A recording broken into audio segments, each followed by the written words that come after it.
SwayamPrabha. Digital India. Educated India.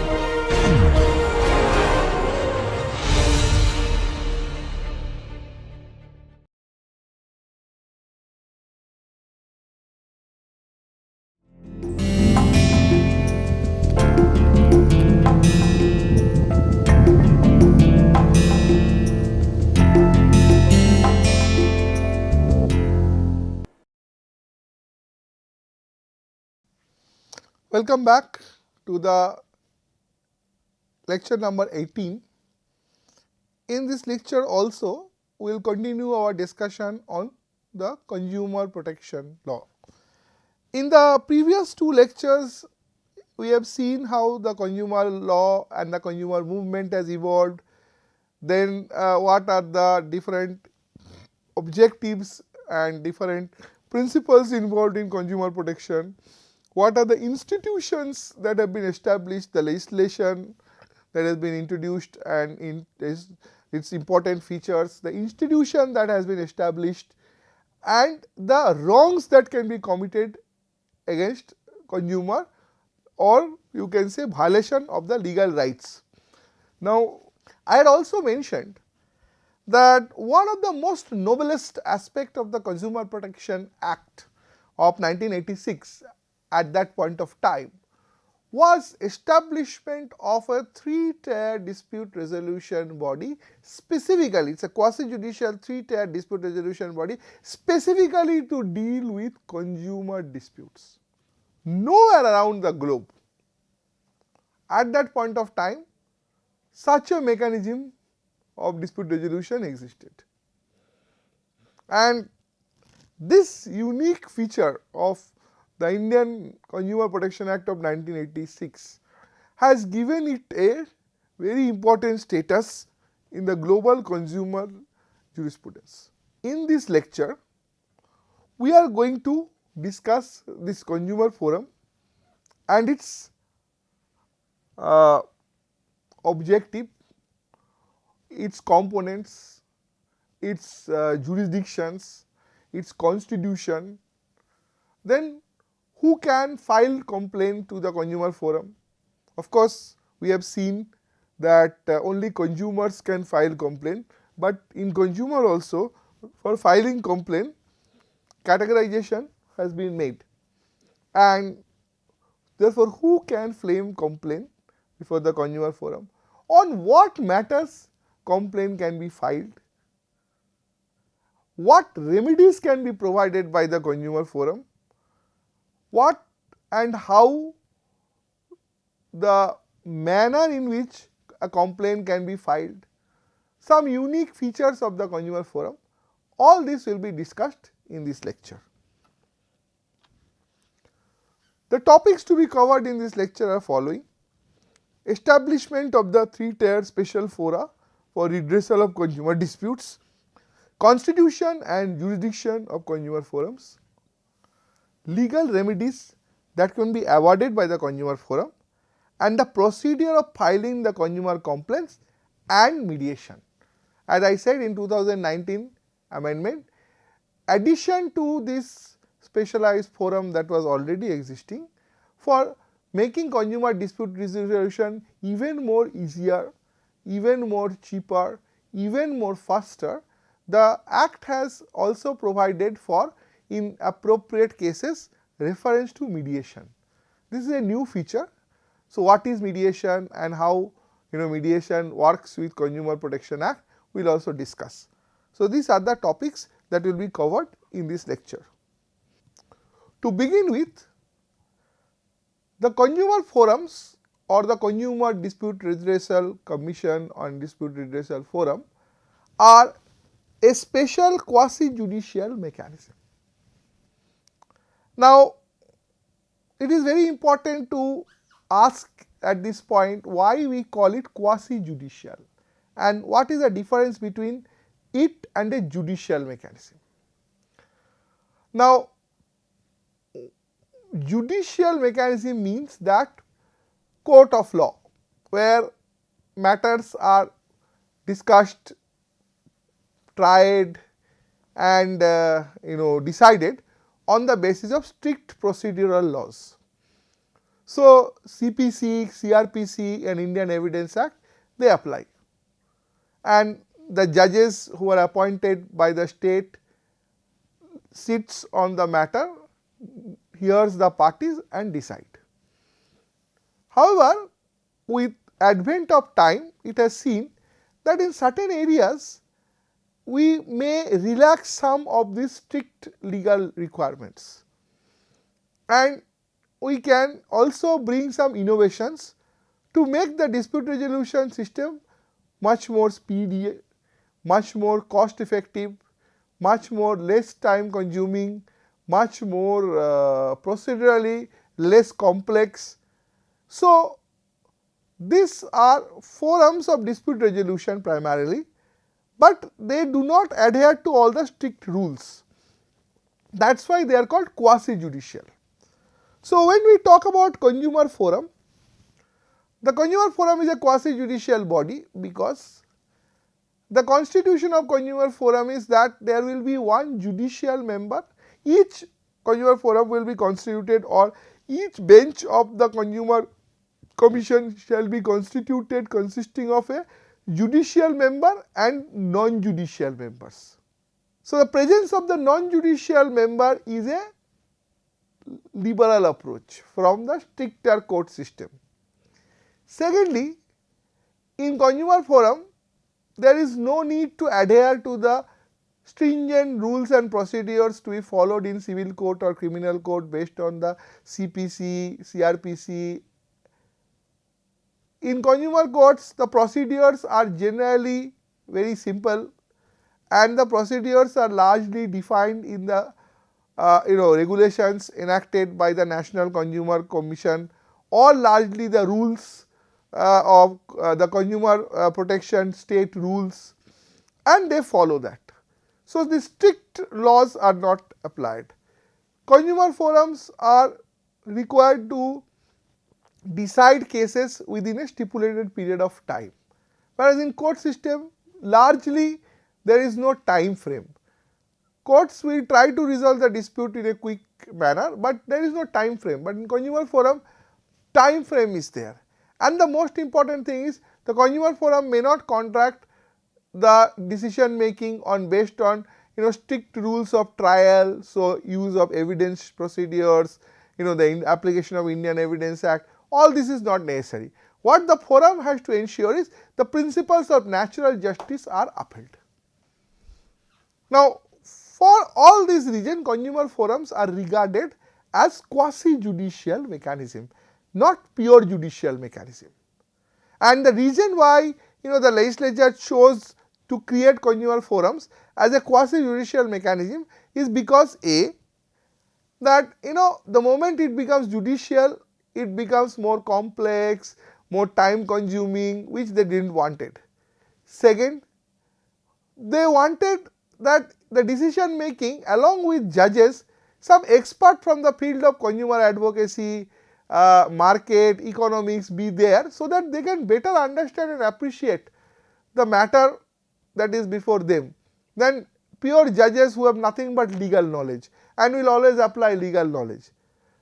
Thirdly, the reason why it was made quasi judicial was that the consumer forums were allowed that consumer can themselves plead before the forum. There is no need for appointing a lawyer, which is not possible in normal court, except in barring few limited scenarios. Lawyers are a must, employing lawyers, but in consumer forum there is no rule, rather there is a discouragement. Of course, it is a different matter that majority of cases in consumer forum are also argued by lawyers, but the law very clearly says that there is no need to engage a legal practitioner. There is no need.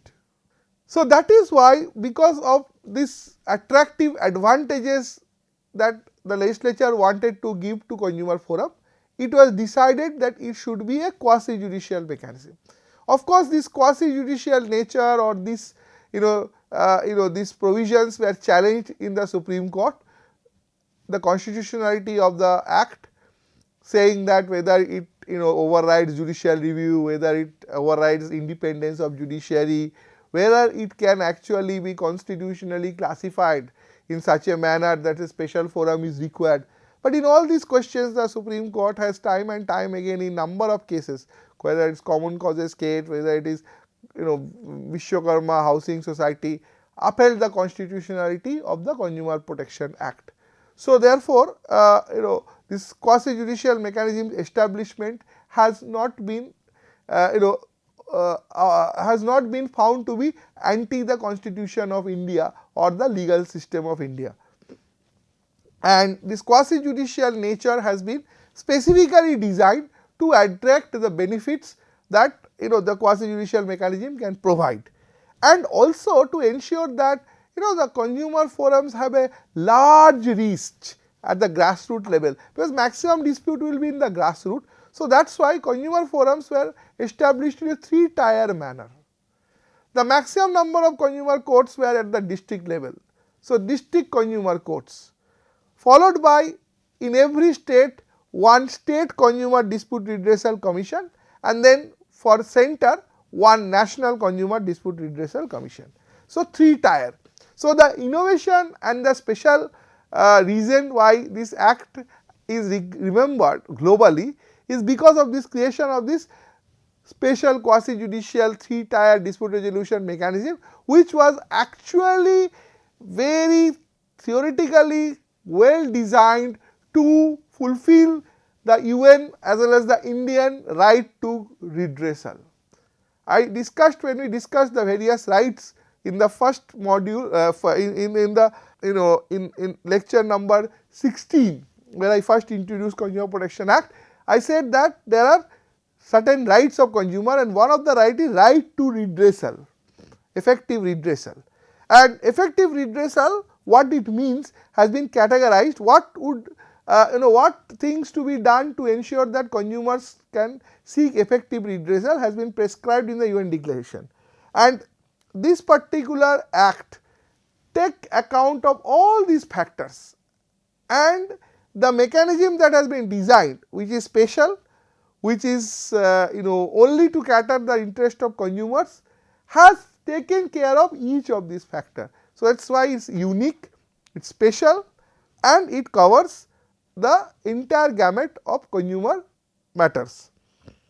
So as I shown in the screen, district consumer dispute redressal forum for every district, state consumer dispute redressal forum for every state, and national with Delhi. Now what I have explained to you, this was stated by the Supreme Court determining why consumer forums were established, what was the reason or what is the purpose. This case where from I have cited this opinion of the court was one of the cases where constitutionality of the consumer forum was challenged. It is an early case, 1993.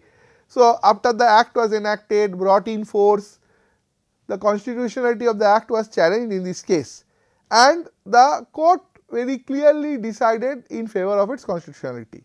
Now talking about the reason for creating this special judicial forum, the Supreme Court observed in this case that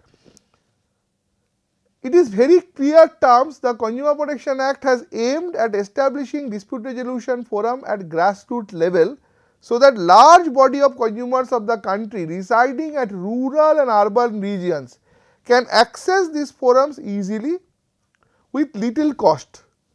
The Act has reposed mandatory responsibility on the state central government to establish this 3-tier mechanism called the consumer forums to provide cost effective access to consumers to redress their consumer disputes at grassroots level.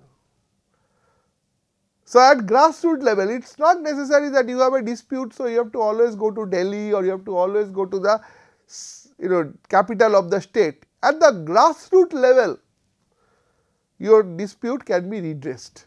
Understandingly, therefore, legislation was introduced and enacted with a considerable enthusiasm and fanfare, as a path-breaking benevolent legislation intended to protect the consumer from exploitation by unscrupulous manufacturers and traders of the consumer goods. So, at one time, as Supreme Court has expressed in the case of Lucknow Development Authority versus M.K. Gupta, the maladies were such rampant and the unscrupulous traders were reaped at large, despaired the consumer. So, the common man was left helpless. This act came as a path-breaking benevolent legislation to protect the consumers from the exploitation of these unscrupulous manufacturers and traders. And in this, the consumer protection forums play a very, very significant role. That is the importance of the consumer forum, and behind this importance, we have to now examine, analyze and discuss the consumer forums and the role it has played. Now, at the very outset, we will start with the compositions of the various consumer forums. Now, the Act says that there should be minimum at least one district consumer forum in every district of this country. So, that means what the Act stipulates is that at least one district consumer forum is minimum. But in districts where there are more population or districts where there are more consumer cases, more than one consumer forum can be established. So, all the metropolitan regions where usually the number of consumer cases are high, they have more than one district forum.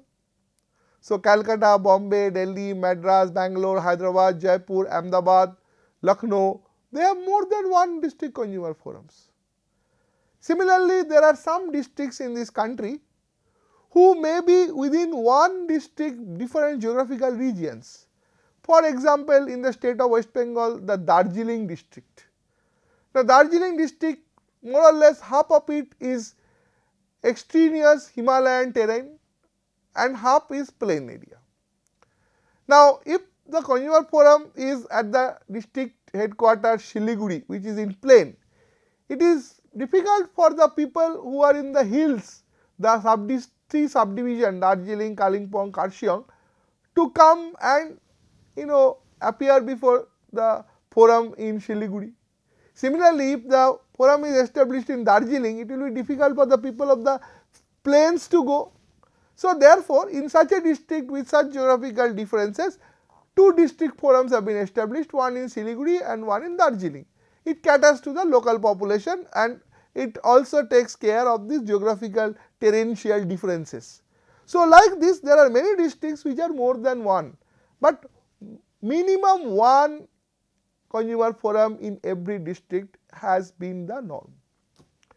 Initially, when the implementation of this act started, it was slow, and as usual, 3-4 districts were clubbed with one consumer forum, but in the common causes case which I just discussed in the earlier slide, Supreme Court directed that nothing doing, funds or no funds, the government has to implement this act in letter and spirit, and that is where every district consumer forums were established, and then came the constitution.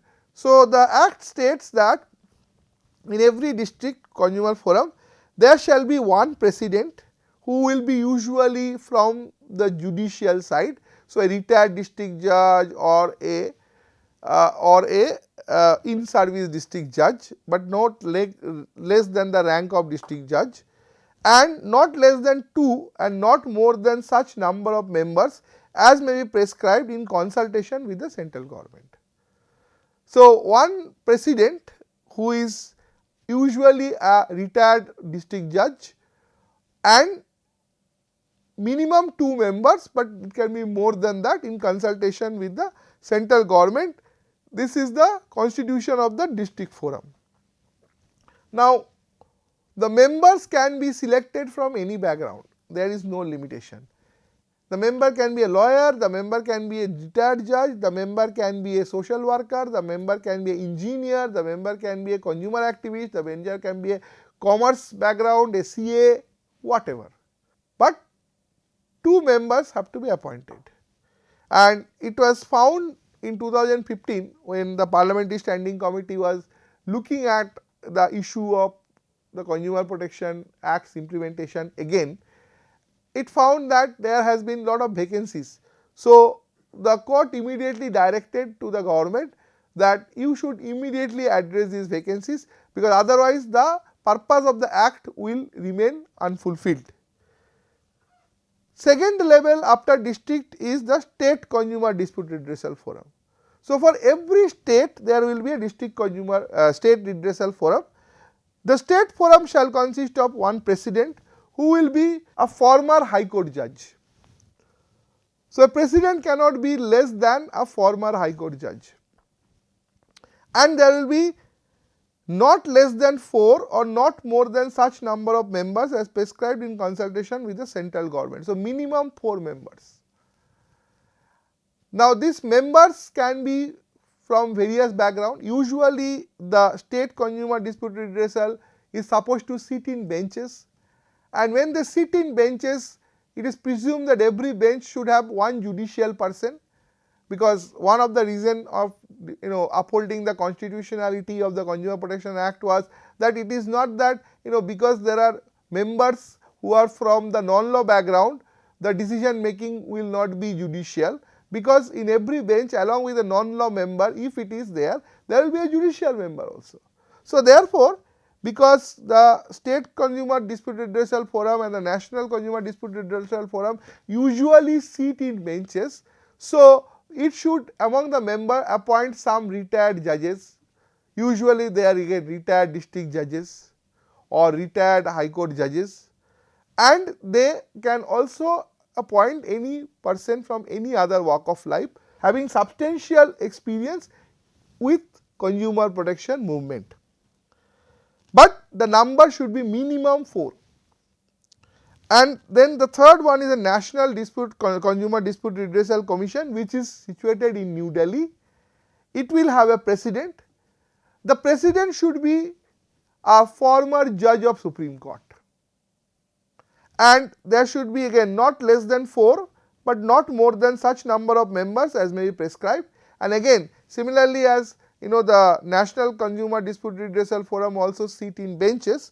So, therefore, among these 4 members there will be some former High Court judges also, in order to see that each bench there is a judicial person and there will be some non-law members. Now, the next important aspect, which is jurisdiction. Now, Consumer Dispute Redressal Forum, which is established at the headquarters of every district, which can be more number also, has a pecuniary jurisdiction. So, there are 3 types of jurisdictions. One is called the pecuniary jurisdiction, that is the value of the suit. What is the value of the consumer complaint based on that pecuniary jurisdiction. Second, what we call the material jurisdiction, that is what who is not material, territorial jurisdiction, that is whether the consumer is residing within the territory of the forum or not residing in the territory of the forum, like that. So, first we discuss the pecuniary jurisdiction.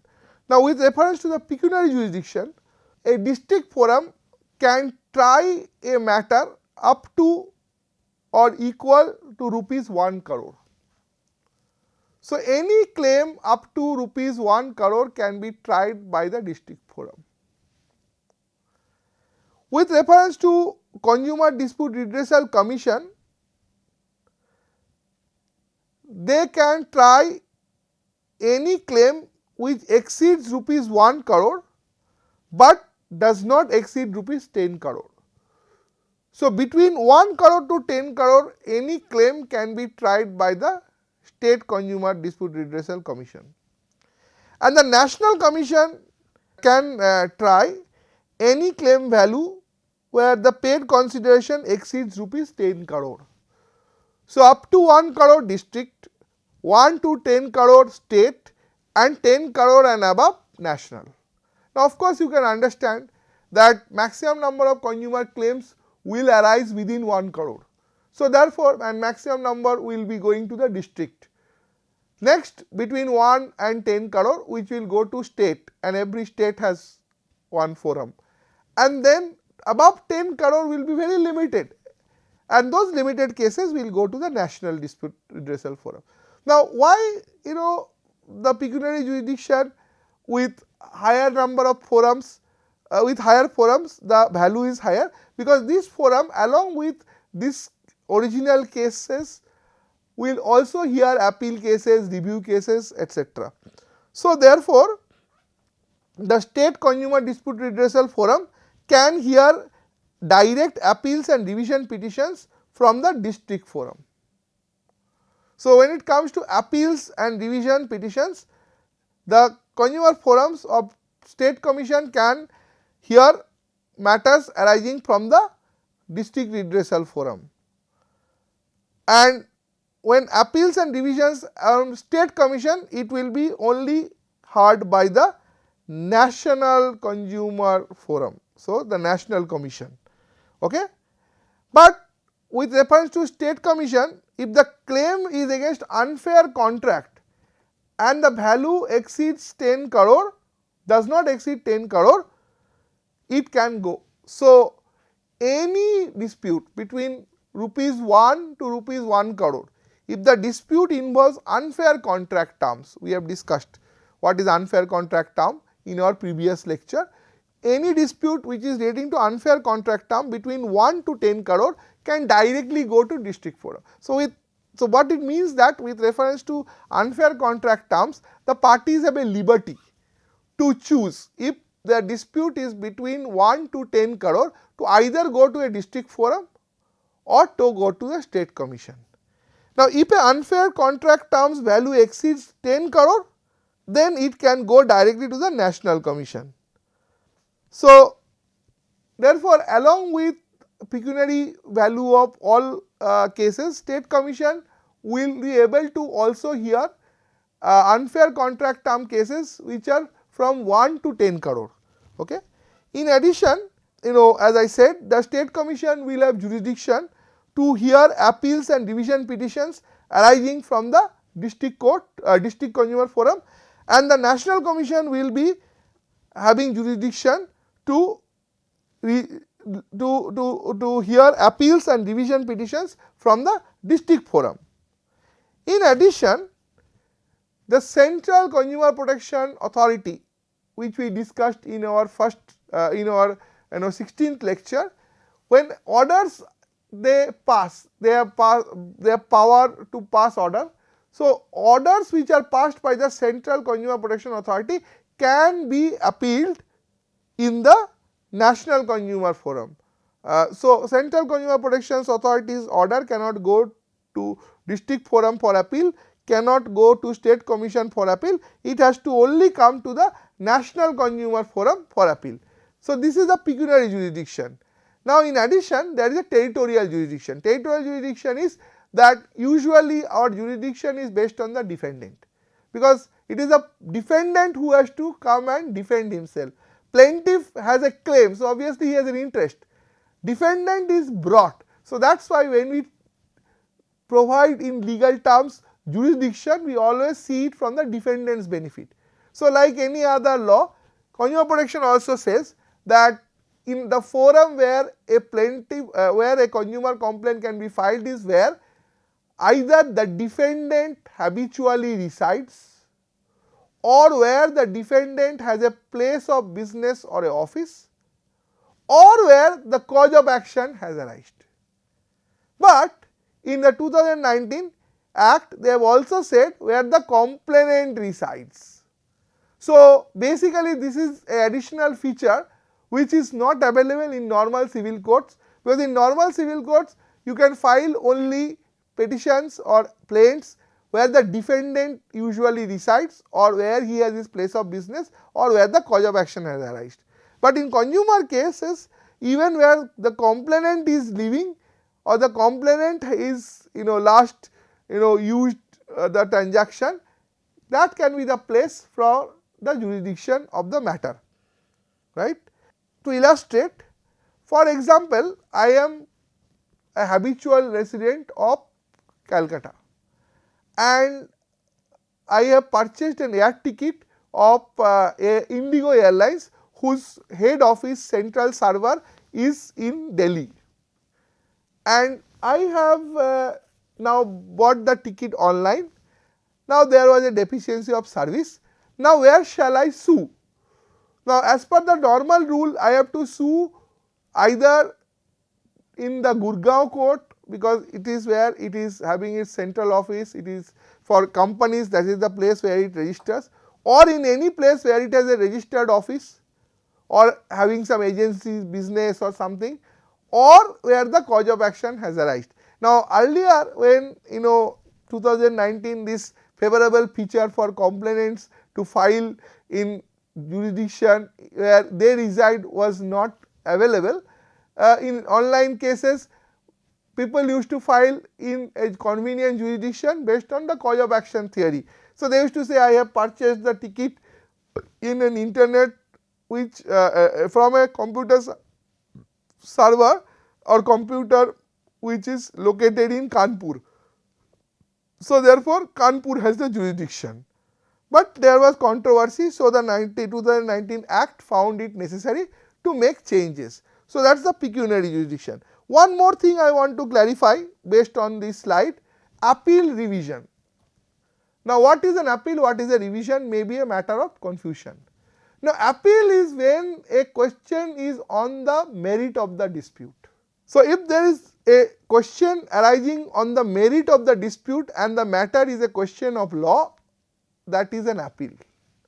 But when the matter is simply a question of procedure or jurisdiction or maintainability, then it is not an appeal, it is revision, because here the court dismisses the case even without going into the merit.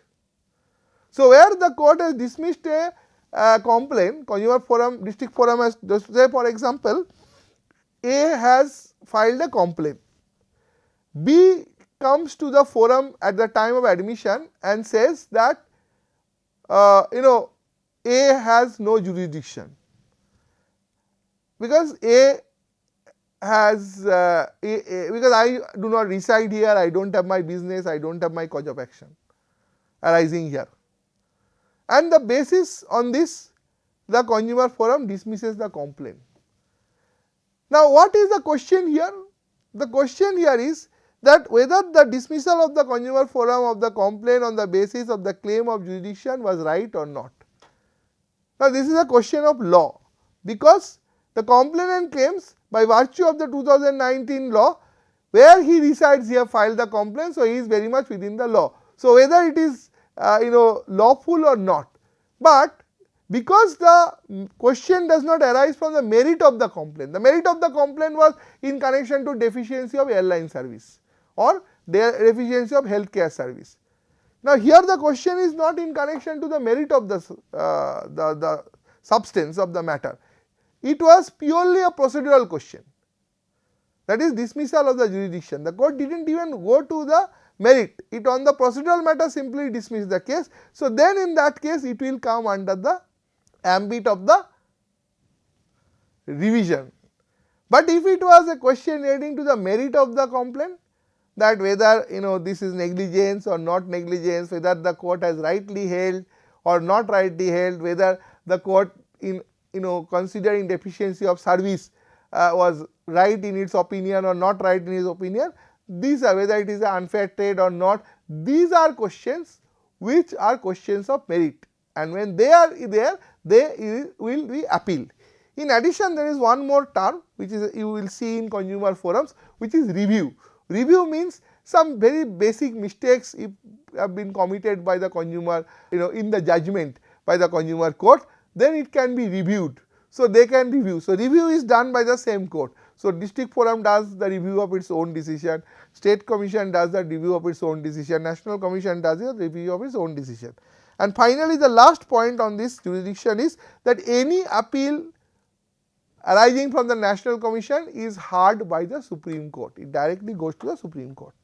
Now moving, who can file a consumer complaint? Of course, the first is a consumer, not who can file a consumer complaint. On what matters consumer complaints can be filed, right? Sorry, let me go to that first, who can file a consumer complaint. Now, of course, consumers can file a consumer complaint. So, all consumers are entitled to file a consumer complaint. But consumers will also include a voluntary consumer association registered under the law for the time being in force, representing a group of consumers, the central or the state government, the central authority. I have also discussed in my 16th lecture about this group consumer claim. So, here the seed is shown in this section which says one or more consumer where the numerous consumers having the same interest. So, group consumer complaint. In case of death of consumer, a legal heir or a legal representative, and in case of consumer being a minor, by his parent or legal guardian.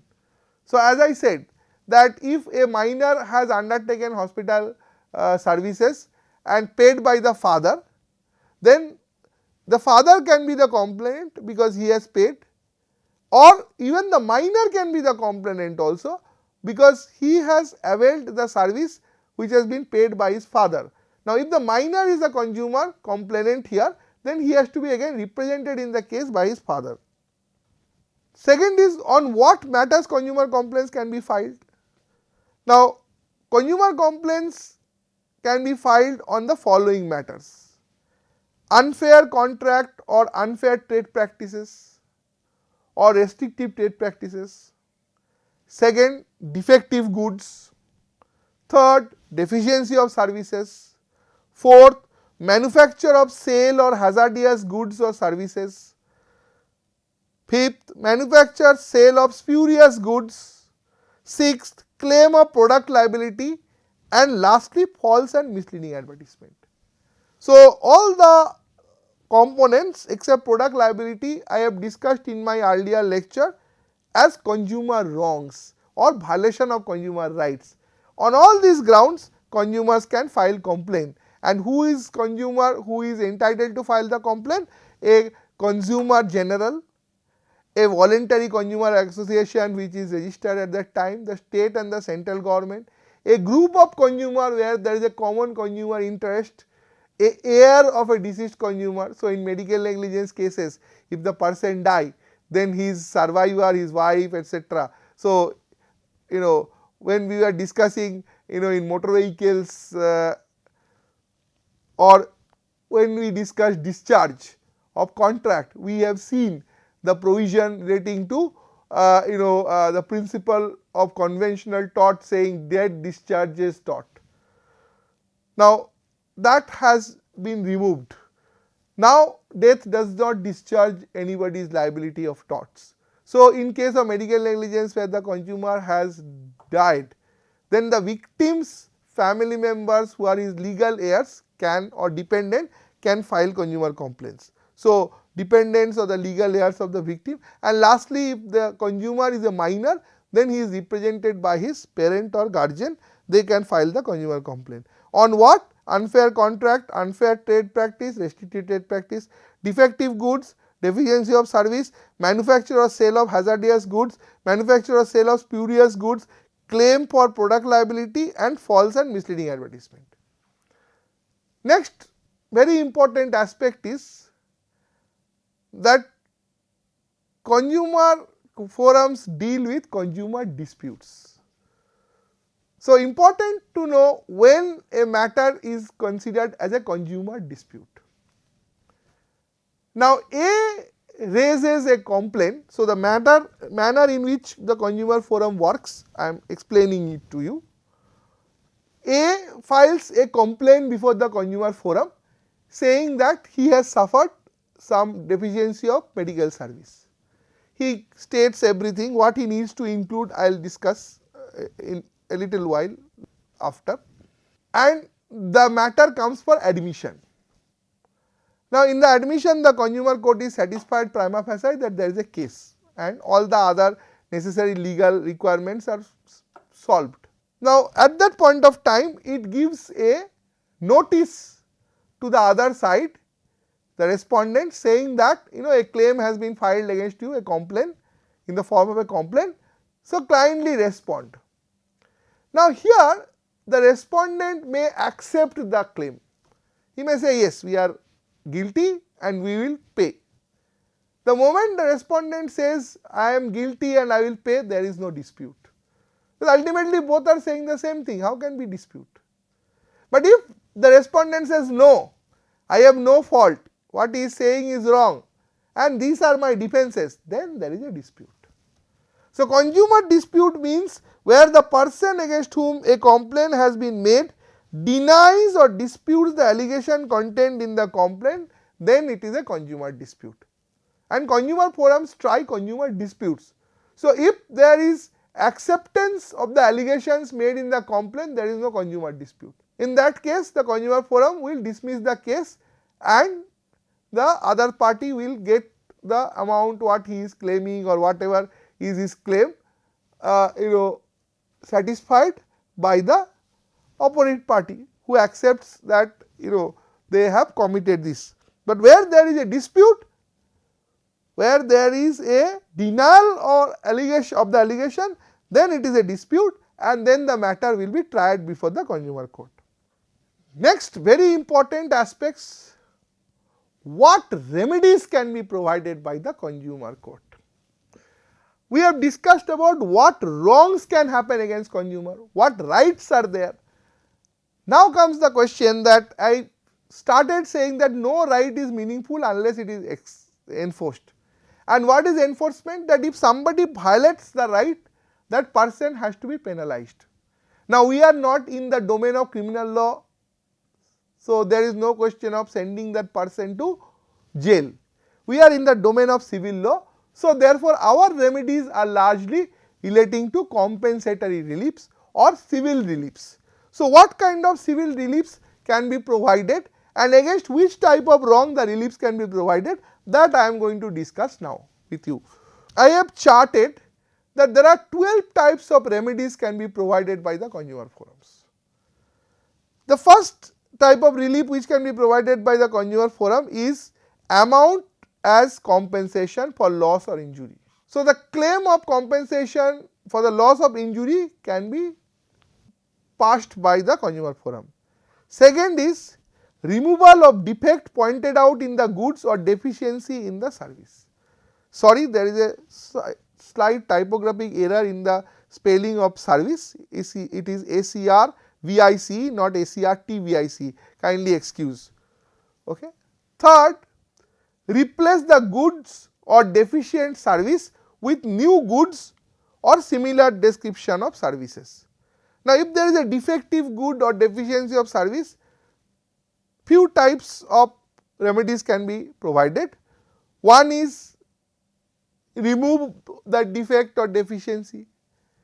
Second, replace it by a new. Third, return the price. So, the next one is return to the complainant the price which they have charged for the defective good or the deficient service. Okay. Then the fifth one applies for largely UTP, RTP, unfair contract terms, misleading advertisement, that is discontinue the unfair trade practice or the restrictive trade practice. As I said, unfair contract terms and misleading advertisement are also largely emerging from this area of unfair trade practice. So, therefore, same discontinue of unfair trade or restrictive trade can be also ordered against misleading advertisements or unfair contract terms. With hazardous goods, not to offer hazardous or unsafe goods for sale. Withdrawal of the hazardous goods or unsafe goods for sale. Then a order can be given to the Consumer Protection Authority, Central Consumer Protection Authority or any other agency by the consumer court that seize manufacture of hazardous goods and to desist from offering services which are hazardous in nature. So, this is called seize and desist order. So, seize all the goods that are currently available with the manufacturer which are hazardous and then desist from offering such goods which are hazardous in nature. Even this order can be directly made against the manufacturer. Now, there was a particular model of laptop manufactured by Samsung, where because of some technological problems in the battery was warming up, and which ultimately in some machine was leading to explosion, causing damage. So, it was found that it is not only defect, but it has now become dangerous or hazardous. So, therefore, an order was passed that you please withdraw all such laptops which you have already sold, and then desist also from selling any new item or manufacturing any new item unless you find out the mistake and repair it. Then corrective advertisement to neutralize the effect of misleading advertisement. This is a very harsh sort of a action. What happens is that in misleading advertisement, when you are advertising, you advertise in multiple forms. Now, when you are found that advertisement is misleading, then the order is that for that number of period in all those forms where you advertise, now you make corrective advertisements saying that what you advertised is wrong. Cease and desist of misleading advertisement. So, cease and desist order can happen against misleading advertisement also. Provide for adequate cost to parties. So, whatever is the expenditure like lawyers charge, typing charge, charges incurred for transportation, they are called cost. So, provide cost. And last, punitive and exemplary damages. So, in cases where deterrence is required, where the wrong is such that it has grave public interest affected, then the courts can pass punitive or exemplary damages. So, these are the 12 types of reliefs or remedies that can be provided. A consumer complaint, when it is filed before the consumer forum, should usually contain these following things. I call it 10 checkpoints. First, details of the complainant and the opposite party, all details, name, address, father's name, thana. Then brief description of the facts with particular date, time, transactional history, everything. As because consumer complaints, there is no specific format, like plain civil procedure code provides a format, CRPC provides criminal complaint or other kind of criminal applications format. For consumer, there is no format. Of course, National Commission has come up with a guideline, these are prepared from that. So, this is the only guideline. So, therefore, you have to follow in this order and make sure that in this checklist whatever is prescribed, everything goes. But there is no specific language, you have to just place it in white paper, 4 copies and submit it, very simple. Brief description of facts with particulars, date, times, transactional history. Third, statement of cause of action with particularly date and place. What cause of action you have, what has happened, right. So, unfair trade practice has happened, restricted trade practice, defective goods, what.